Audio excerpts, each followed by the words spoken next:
This is the Lord's Day lesson for December the 28th, 2025, here on Following Him, the Disciple Life.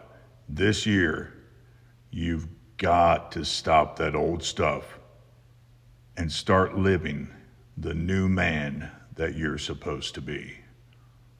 In Colossians 3, beginning in verse 8, but now you yourselves are to put off all these: anger, wrath, malice, blasphemy, filthy language out of your mouth. Do not lie to one another, since you have put off the old man with his deeds, and have put on the new man, who is renewed in knowledge according to the image of him who created him.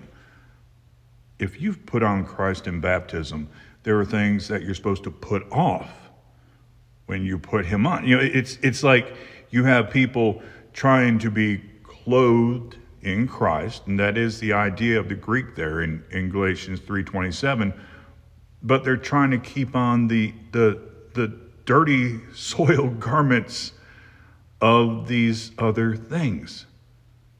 And that's not going to work.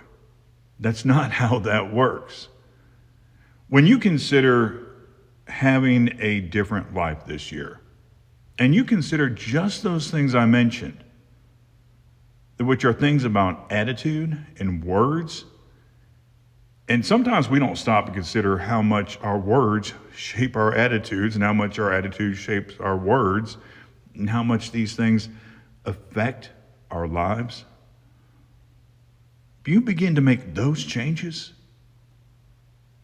you will have a much different, renewed, better year.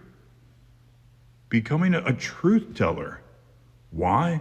Because who you were, if you're a disciple of Christ, if you have put him on in baptism, you've been buried with him in baptism, as Paul talks about in Romans 6, and as we talked about briefly in the Saturday salvation video yesterday.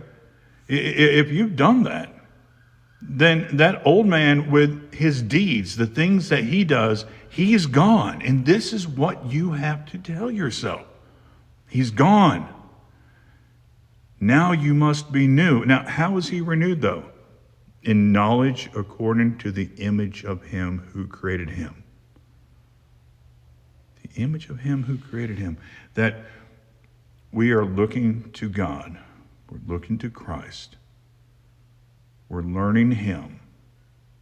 We're in his word. We're growing in that knowledge. So the things we empty ourselves of, we replace them with the Christ. This year, things have got to be different. This year, you have to live as a new person. If you're a disciple of Jesus, if you put him on baptism, you were making a commitment.